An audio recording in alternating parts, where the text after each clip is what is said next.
Étape suivante, nous allons à présent mettre en place l'instance PDO.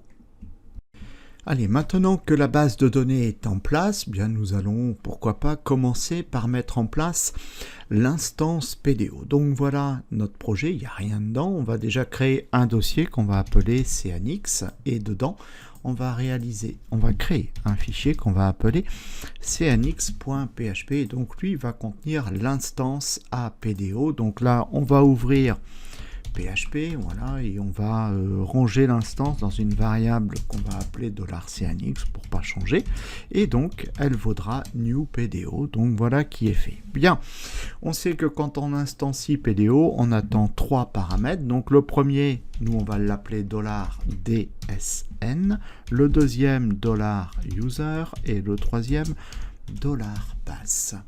Nous allons à présent donner une valeur à chacun de ces variables. Donc là ici $dsn, voilà. On a dit quoi? On a dit c'est une base de données de type MySQL. Ensuite, on va donner l'hôte.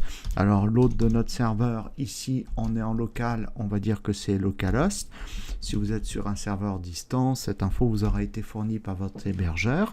Ensuite, on va aller donner le nom de la base de données. Moi, j'ai dit qu'elle s'appelait Alform. Voilà, vous mettrez le nom de votre base de données. Et puis enfin, on va rajouter une option charset que nous allons régler à UTF-8 de façon à gérer les caractères accentués des datas qui seront enregistrés dans notre base de données. Ensuite, on va chercher notre variable $user.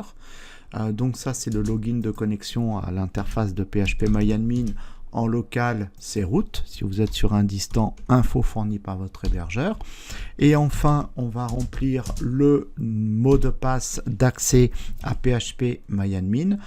En local, il n'y en a pas. Si on vous en réclame un, vous mettez root. Si vous êtes sur un distant, là aussi, info fournie par votre hébergeur. Et ensuite, nous allons protéger notre instance par le couple try-catch. Donc le try bien, va toujours se jouer. S'il n'y a pas de problème, bien l'instruction s'arrête et c'est terminé.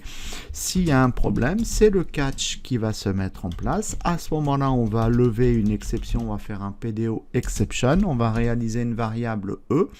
Et ici, qu'est-ce qu'on va faire? Par exemple, on va faire un écho de, alors écho, voilà, et on va dire une erreur est survenue. Voilà qui est fait, je mets un point virgule, CTRL S, et voilà, ça y est, c'est terminé. Donc là, nous venons de mettre en place notre instance à la classe PDO.